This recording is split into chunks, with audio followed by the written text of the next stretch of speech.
Assalamu alaikum warahmatullahi wabarakatuh.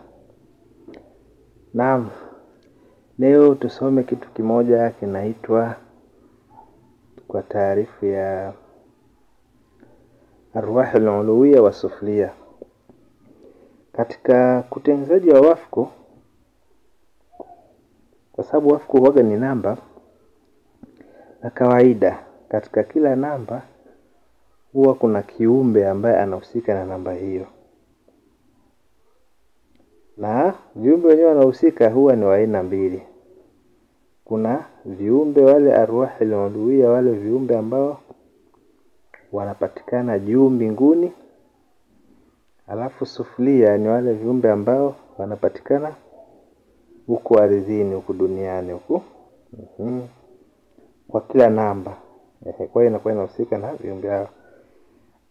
Sasa hao viumbe hao, kila namba huwa ina kiumbe wake. Kwa mfano kama let's say 1, 2, 3, 4, 5. Chukua tu mfano tu hizi namba. Namba ya kwanza hii ina viumbe wa aina mbili. Kuna viumbe ambao wako juu angani, alafu viumbe wengine wako ardhini. Hivyo hivyo 2, 3, 4 mpaka 5. Yaani namba zote mpaka namba 9. Kwa hiyo ikiwa ni 10, 11, 12 mpaka milioni, yani namba zote. Can you imagine?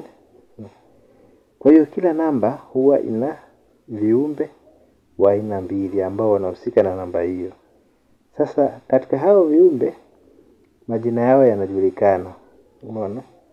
Kwa kila namba kuna kiumbe ambaye anajulikana na jina lake linafahamika. Kwa hiyo somo la leo tutakuwa tunaenda kujua kwamba namba gani ambayo ina jina fulani ambalo ni la kiumbe huyo ambaye ni wa juu na kiumbe mwingine ambaye ni wa chini. Litakuwa ni somo letu la leo. Kwa kawaida namba, yani kwa mfano chukulia wewe binadamu, labda Mtanzania. Si una utambulisho wako, labda una kitambulisho cha utaifa kwa mfano. Si unakuwa una namba yako ile ya NIDA. Ile namba ile inakuwa ni tofauti na namba ya mtu yoyote yule Tanzania nzima. Yaani kila mtu ana namba yake. Ile ni namba ya NIDA ambayo ni yako wewe binafsi. Tukifuatilia ile namba ile tunapata majina yako yote, shina na kila kitu. Unaishi wapi, yani kila kitu, taarifa zako zote tunazipata. Sasa katika hii hapa elimu ya aufaki, kwa mfano kama una namba 295, namba kama hii hapa, manake hii namba hii ina kiumbe wake ambayo yuko angani. Hii hapa ndio namba yake ya NIDA ya huyo roho ambaye yupo angani, na mwingine tena yupo ardhini na yeye anahusika na namba hii moja. Umeona? Anahusika na namba hii moja. Na ukiangalia hapa, hii namba hii hapa imeundwa kutokana na namba 5, namba 3. Si ni 295, kwa maana kama kuna 2, kuna 9, alafu kuna 5, 2 hapa, 9 hapa na 5 hapa. Sasa hizi namba ni 3, lakini tunasema ni namba moja ambayo ni 295. Lakini kupatikana kwake kumetokana na namba 3.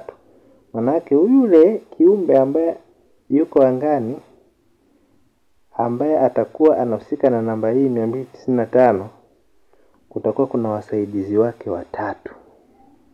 Wa kwanza ni yule ambaye anahusika na namba 2, na mwingine anahusika na namba 9, na mwingine anahusika na namba 5. Kwa hiyo basi bosi atakuwa ni huyu 295, alafu watumishi wake watakuwa ni namba 2, namba 9 na namba 5. Kwa wale wanahusika na hizi namba zilizobaki hapa 2, 9 na 5, ndio wale ambao watakuwa ni wasaidizi wa yule ambaye anahusika na namba hii 295. Sasa katika wafku kama unavyoona hii namba hii, sawa? Kwa nifute kidogo. Kwa mfano unavyoona hii namba 295. Hiyo namba jinsi unavyoiona hiyo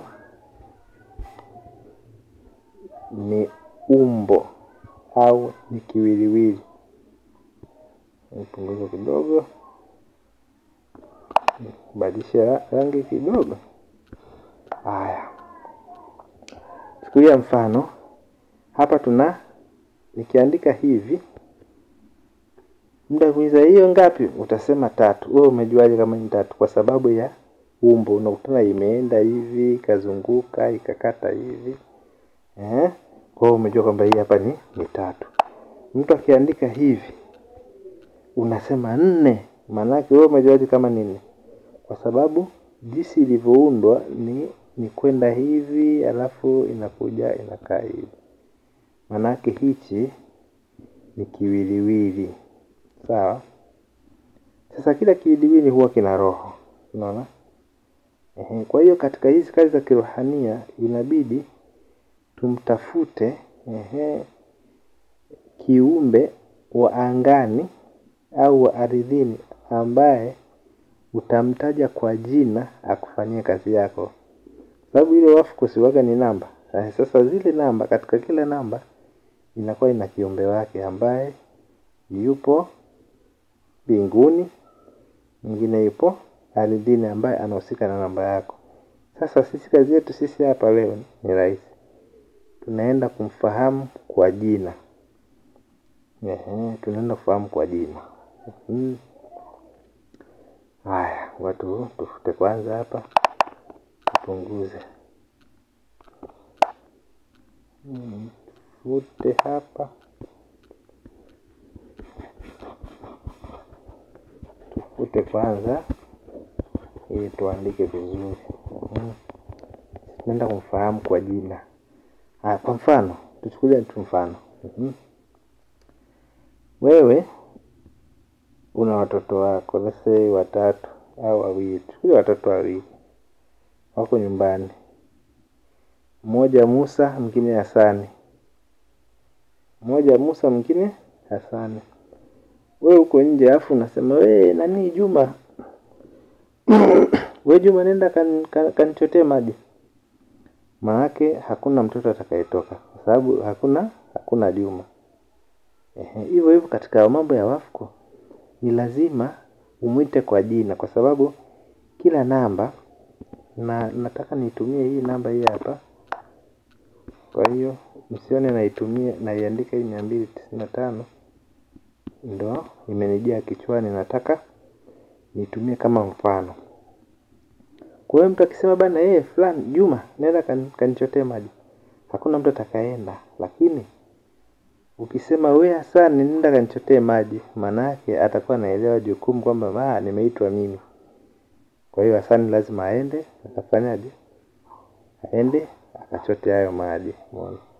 Kwa hapa tunachokifanya hapa katika huu mfumo wetu wa wafu, tutachukua namba, kila namba tuangalie, je, katika namba hii ni arwahi nuluya gani ambayo yuko angani. Tutajua jina lake ambaye anahusika na namba hii 295. Nachukulia tu kama mfano hii namba. Je, ni arwahi gani wa sufuria ambaye apatikana huku ardhini? Huyo jini anayepatikana huku ardhini ambaye anahusika na namba hii hapa 295. Ndio nimeamua ndo huo mfano. Haya. Ukishona 295 hii hapa tunasema ni 295. Huo ndo mwili wake. Yaani huo ndo kiwiliwili tunasema. Kwa hiyo namba ambayo inajulisha kwamba huu ni mwili wa 295 ni 3. Alafu roho ni ile idadi ya 295 yenyewe ndio roho. Hapo mmenielewa mjanielewa? Hamjanielewa vizuri. Kumbuke kwamba katika kutengeneza ile wafu ile tulikuwa tunatengeneza wafu, tulitumia either aya au tulitumia jina la Mwenyezi Mungu au tulitumia manuizi. Sasa katika yale manuizi yale, sasa roho yake ndio hii hapa 295. Hii ndio roho. Roho ya huu wafu mzima ndio hii 295. Yaani kama tuitumia hii 295 ambayo ni idadi ile ya aya, jina la Mungu au manuizi yoyote ambayo tumetaka kuyatengenezea wafu. Sasa hii 295 hiyo ndio roho ya huo wafu ambao tumeutengeneza. Maana yake mwili wake kiwiliwili ni hii hapa namba 3. Hapo nafikiri tumeelewana vizuri. Kwa hiyo hii hapa roho, hii hapa kiwiliwili. Hapo nimemaliza. Sasa tuendelee mambo yetu.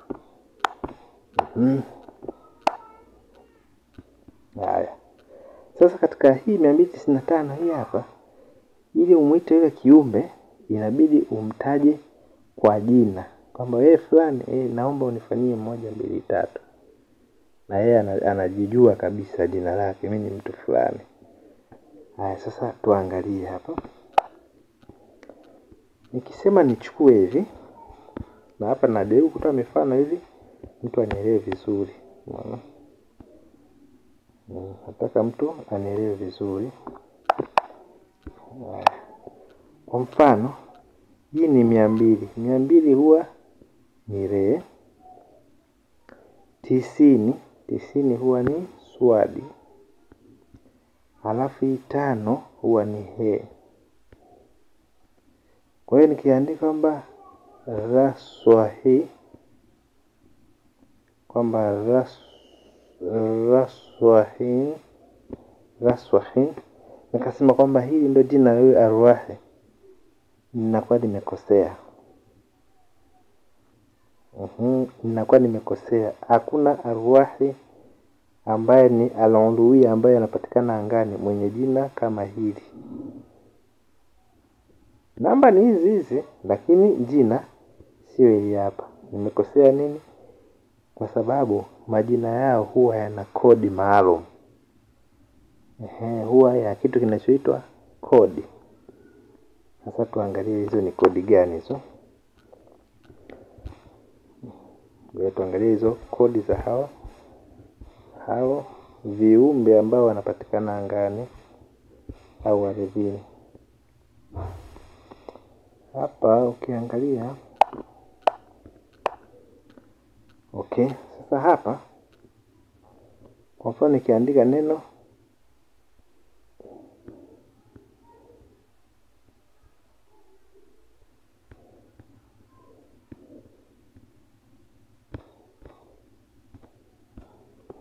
nikiandika kama hivi Jibrail. Mtu akikwambia bwana Jibrail ni nani? Kwa haraka utasema huyu ni malaika. Lakini malaika huwa wana kodi zao. Jina lenyewe huwa ni Jibri. Yaani tukiandika Jibril, Jibri. Nimeandika hapo juu Jibri. Sasa nikiongeza ailu, umeona hiyo neno hiyo ailu, ngoja niandike kwa rangi nyekundu hapa uone vizuri. Niandike rangi nyekundu. Hii hapa ailu. Ailu. Ailu hapo kuna kasra hivi. Hiyo ailu unaiona nyekundu hiyo hapa. Sasa hiyo ailu hiyo ndio kodi sasa ya arwahil uluhiyya, ndio kodi zao. Kwa hiyo akiangalia hapa anakuwa anajua na hapa ni nini naitwa. Umeona? Unamtaja kwa jina. Umeona? Fulani. Tumeelewana? Kwa hiyo kodi yao ni ailu. Sasa katika hiyo ailu ndio tunaipigia mahesabu tujue kwamba idadi yake ni ngapi hiyo ailu. Weke hivi. Ngoja nifute hapa. Hii ni 295. Na huku ngoja nifute kabisa zote hivi nipate nafasi. Au nifute zote kwa jumla. Haya. Na tunatumia ile ailu. Sorry. Natumia ailu. Ailu la namna hii. Hii ndio kodi ya malaika. Hii alifu ni 1. Hii hapa amza iko hivi. Amza huwa ni 10. Takuelewesha vizuri. Halafu inafuata yeye hapo ni 10. Halafu lam huwa ni 30. Kwa hiyo ukichukua 30, 10, 10 inakuwa 50. Ukijumlisha na hii 1 huku ya mwisho inakuwa ni 51. Sasa ngoja nifafanue hapa. Kawaida huwa hiyo ailu inakuwa ni yilu, yani ye mbili hivi. Ailu. Sasa sehemu ambapo kuna amza kama hapa hivi, maana yake hiyo amza ukitoa inabakia ye. Kwa hiyo itakuwa ni ye alafu lam. Kwa hiyo inakuwa ni ailu ambayo ye ni 10 10 20. Lam 30 ukijumlisha na ile 20 inakuwa 50 na hii 1 jumla inakuwa 51. Kwa hiyo ailu inabadilika inakuwa ailu. Kwa nini? Kwa nini inakuwa hivyo? Kwa sababu hii hapa. Kwa nifute kwanza kwa sababu hii. Sababu ya kwanza, kukiwa kuna amza mara nyingi kuna ye. Kuna ye. Inakuwa hivi.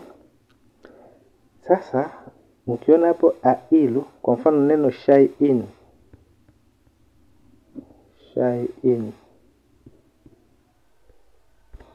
Ukiangalia neno shay'in ni shini na ye afu ndo ka amza. Tukikatoa kaka amza kwa sababu amza huwa inahesabika kama ni nusu, yani ni nusu sio moja, yani ni nusu ya moja au 0.5 ile. Sasa kama 0.5 hiyo huwa haihesabiki katika mahesabu ya nani ya au fact kama hivyo. Huwa hatuzihesabu. Kwa hiyo maana huwa tunaiondoa ile hamza inaondoka. Hamza huwa inaondoka inabakia ye. Kwa hiyo hapa kwa nitatumia ni shini hapa ambayo ni 300 na hii hapa ye ambayo ni 10 inakuwa 310 ndo shay'in. Ndo tofauti ndo jinsi inavyofanana kama hii hapa. Ailu inakuwa ni ailu. Kwa hiyo hapa ambapo ilikuwepo hamza huku imekuwa ni ye.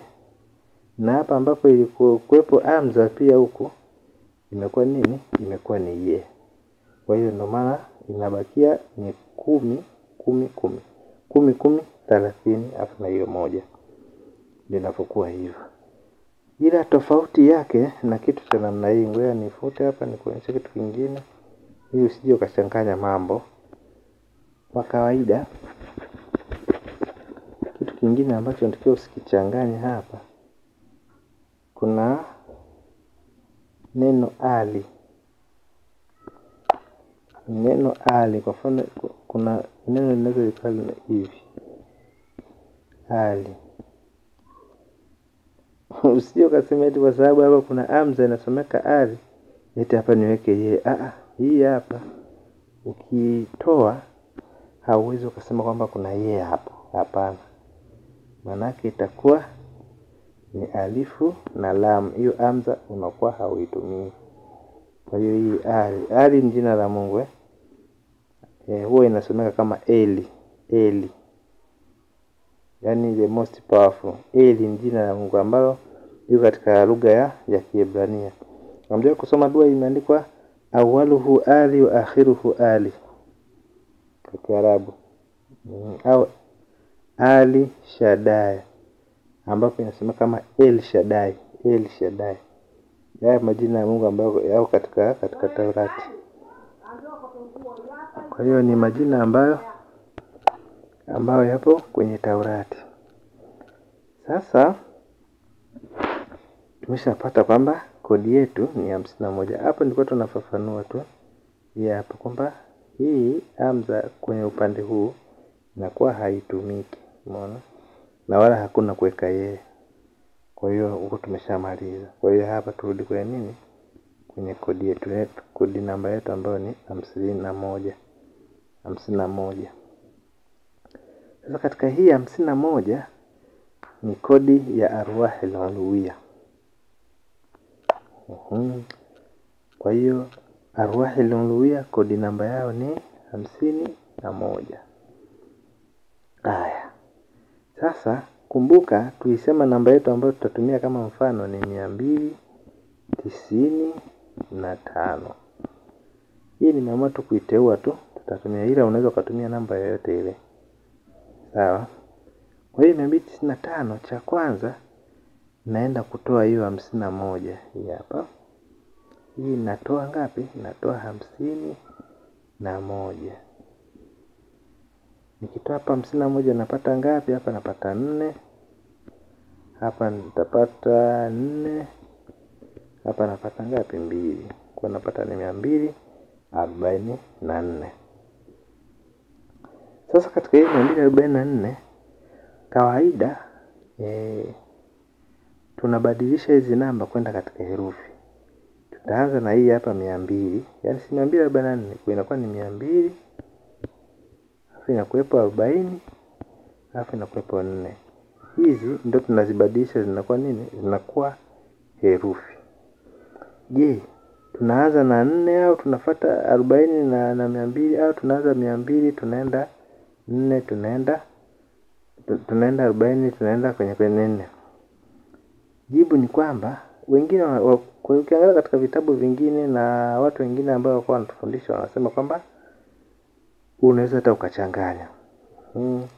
Ukisema uandike labda dali mim, yani kwa maana ya 4 ndio dali, alafu 40 ni mim, alafu ile 200 inakuwa damri hivi design hii. Umeona?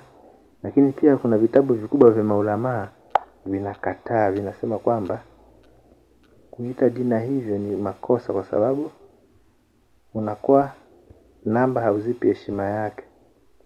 Kwa mfano tukichukua namba ikiwa imeandikwa hivi kwa mfano. Namba ikiwa imeandikwa hivi 244. Wewe unaitamkaje? Unasema 440 200. Si unasema 244. Wewe unafikiri kwa nini? Kwa sababu hii 200 ni kubwa. Kwa hiyo mkubwa anatakiwa umpe heshima yake. Kwa hiyo wakapendekeza kwamba unapokuwa unaandika arwahul uluhiyya inabidi ufuate herufi zile ambazo zina namba kubwa, ndogo kama kawaida. Huku kwenye kizungu tunaanzia kushoto tunaelekea kulia kwa sababu namba kubwa inaanzia kushoto afu ndogo zinaelekea kulia huko. Lakini kwenye Kiarabu sisi huwa tunaanzia kulia tunaelekea kushoto hivi. Kwa maana hiyo kwamba tunapokuwa tunaandika ile namba yetu ile, zile herufi zetu tutakazokuwa tunaziandika zile herufi zetu kuanzia kubwa kuelekea ndogo, tunaanzia kulia kuelekea kushoto, kubwa kwenda ndogo. Kwa mfano nifute kwanza hapa, nifute hapa hivi. Haya, na maana yake tutafanya hivi, 200 itakuwa ni re kubwa hivi, itakuwa ni re, alafu 40 itakuwa ni mim, alafu inafuata dali inakuwa hivi ramdi. kule mwanzoni kwa tukianza ndogo ndogo maana yake inakuwa ni damri. Huku ni ramdi. Umeona? Inakuwa hivi. Sasa hii hapa ramdi hapa ramda hapa ni ya hii hapa 244. Sasa hivi tuchanganye na hii hapa ambayo ni kodi ya 51, ndio tunamalizia ile ailu ile ailu hivi ya. Kwa hiyo inakuwa inasomeka kama ramdailu. Manake huyu ramdailu ndio arwahul uluhiyya, malaika ambaye yuko mbinguni, ambaye anakuwa anahusika na hii namba ya 295. Huyu hapa ramdailu. Sawa. Kwa hiyo tumeshakamilisha hapo kupata arwahul uluhiyya. Haya. Kwa hiyo tu summarize kidogo. Kwa hiyo tukichukua ile namba yetu 295, tukitaka kupata arwahul uluhiyya tunatoa 51. Kwa nini? Kwa sababu hiyo ndo kodi ya malaika. Kwa hiyo tukitoa hapa tunapata ni 442. Haya, 200 ni herufi gani? Re. 40 ni mim. Dal, ile 4 ya mwisho ni dal. Kwa inakuwa ni da. Kwa sababu tuna hii hapa kodi, tunakuja kuiongezea hapa, inakuwa ni da, inakuwa ailu.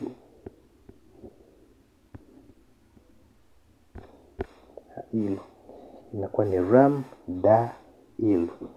Huyo ndio arwahul uluhiyya ambaye anahusika na namba hiyo hapa 295 hapa 295. Kwa hiyo hapo tunakuwa tumeshaelewana vizuri. Kwa hiyo ukija ukichukua hii 200, ukichukua hii 40, ukichukua hii hapa 4, ukijumlisha 1 na hii 10 na hii lamu hii 30, ukijumlisha unakuja kupata ile 295. Kwa hiyo hili ni jina. Umeona kama limekaa ni ramdailu. Kwa hiyo anahusika na namba hii hapa, lakini kodi namba yake inaonekana. Kwa hiyo yeye anakuwa anaangalia kodi, okay? Ngapi? Najua, okay. Kwa hiyo hapa umeshamfahamu kwa jina. Kwa hiyo arwahul uluhiyya ambaye anafanya kazi katika mbingu, ambaye katika anga, katika sehemu ya juu, ni huyu hapa anaitwa ramdailu, ambaye anahusika na namba hii 295. Kwa hiyo unaweza ukatumia namba nyingine yote unayojua wewe, ukamwongoja nimjue arwahul uluhiyya ambaye yuko angani, yuko mbinguni, ambaye anahusika na namba hii. Kwa hiyo unaweza kuwa unapiga mahesabu hapo unaangalia. Kwa hiyo kila namba inakuwa ina arwahi wake ambaye anahusika na namba hiyo mbinguni na ardhini. Kwa hiyo hapo tuko tunaangalia mbinguni. Kwa hiyo kwa kifupi hiyo iko hivyo. Sasa tuangalie kwa mfano namba umepata. Tuchukue tu mfano namba ni 15.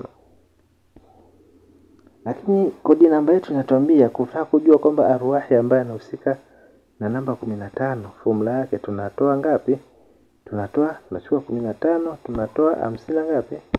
51. Sasa inakuwaje hapa? Unakutana tayari hapa namba hiyo ni ndogo. 15 utoe 51 haiwezekani.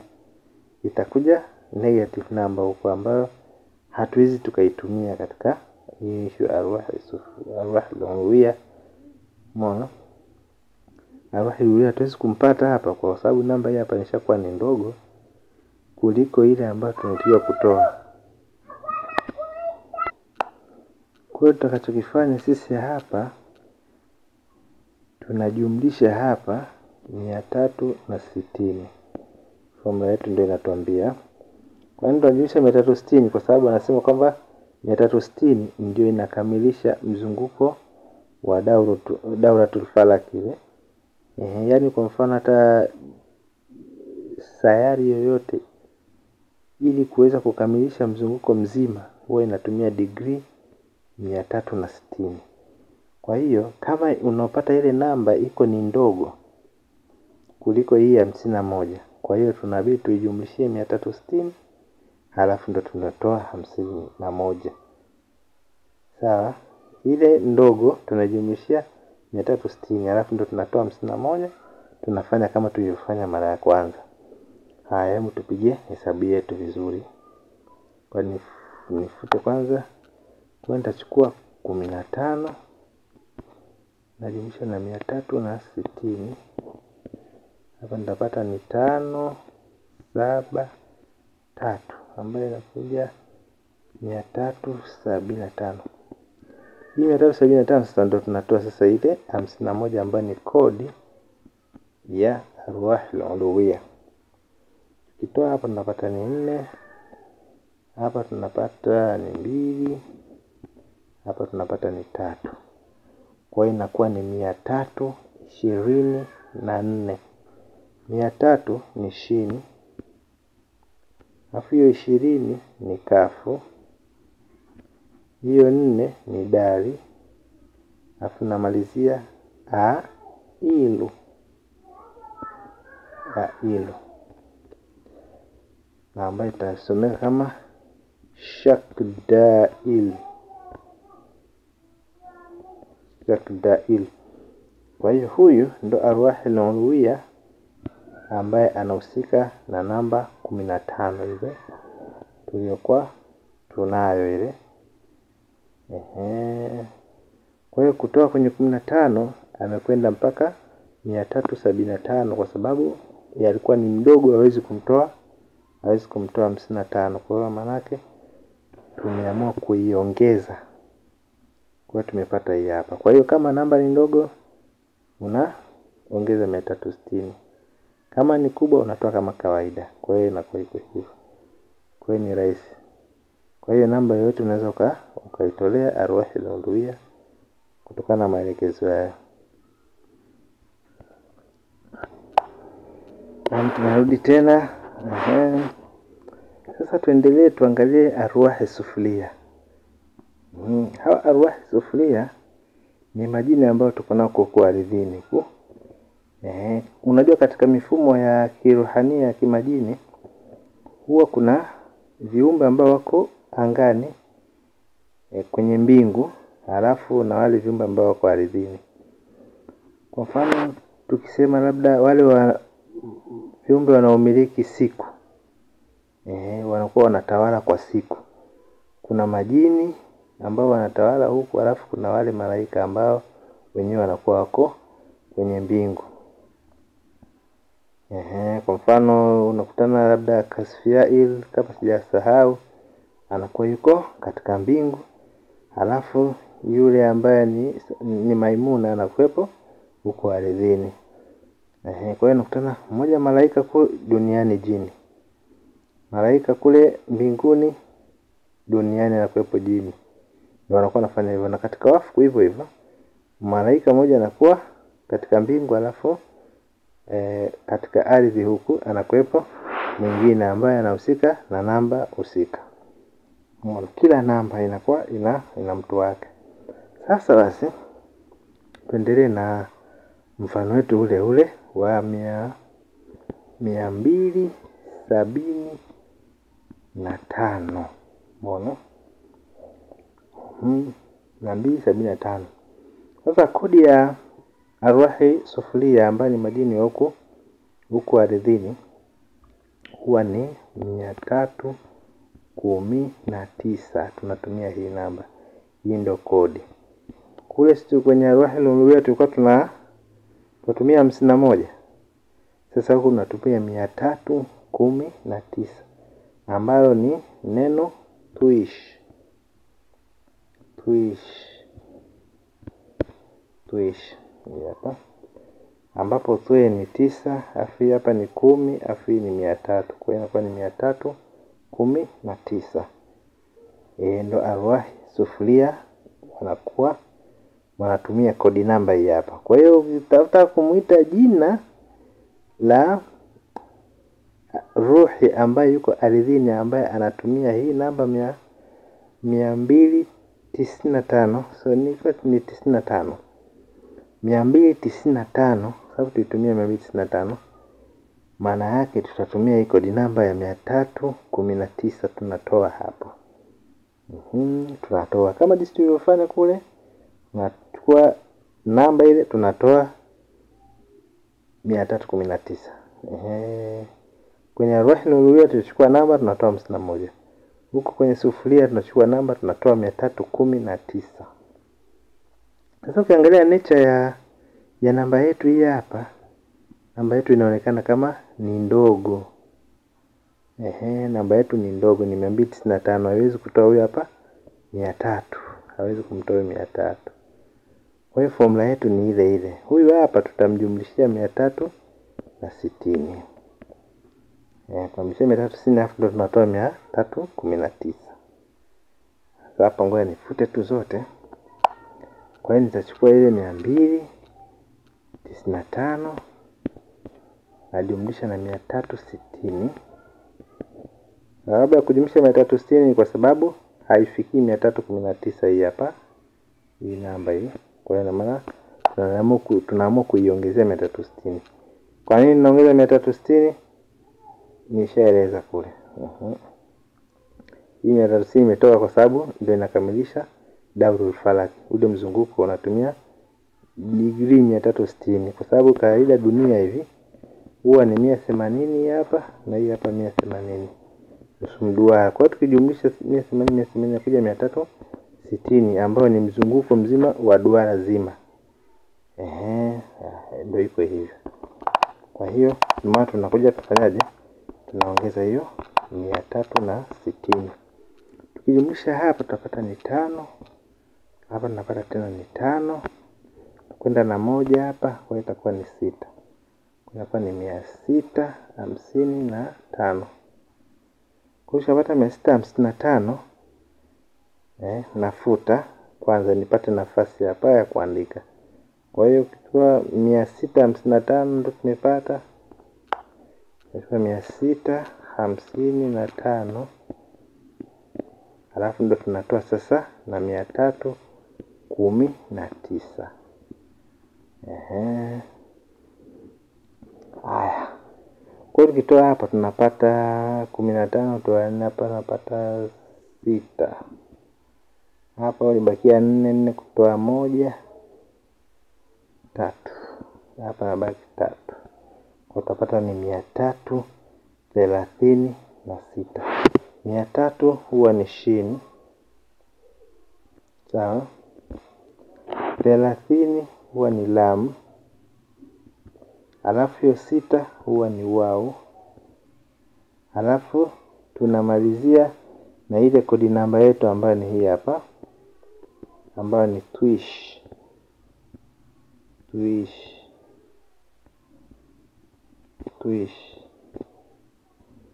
Hivi.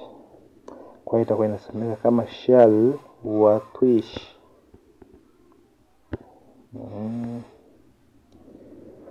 Shall wa tuish. Hii hapa ndo inakuwa ni arwah sufuria. Kwa hiyo kwa namba ile ile 295 tulipata arwah al-ulawiyya, na hii hapa ile ile 295 tumempata arwah sufuria ambaye ni huyu hapa. Kwa hiyo wale wawili, huyu hapa anakuwa ni wa ardhini, afu yule mwingine anakuwa ni wa kwenye mbingu huko. Al-ulawiyya ndio anakuwa ni hawa. Nafikiri hapo mmeshanipata.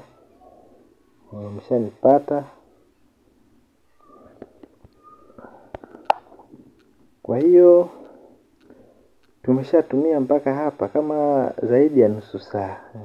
Na mimi sitaki niweke video iwe ndefu sana. Sasa video inayofuata tutakuja sasa turejee kwenye wafu. Hapa tulikuwa tunatoa mfano wa kila wa namna namba ambavyo inakuwa inahusishwa na viumbe gani, viumbe wa mbinguni na viumbe wa ardhini. Sasa tumeshawafahamu na tunaweza tukawafahamu pia na kwa majina yao.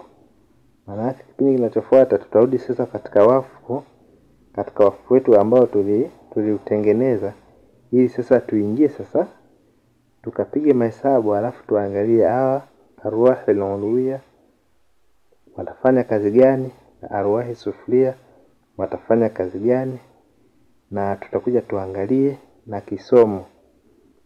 Yani tutumie kisomo gani ili hawa arwahi al-uluhiyya wa suflia waweze kutufanyia kazi. Waweze kutufanyia kazi zetu ambazo tunazozitaka. Tutakuja kuzungumza katika video inayofuata. Kwa leo naomba nishie hapa. Wa hadha, assalamu alaikum wa rahmatullahi wa barakatuh.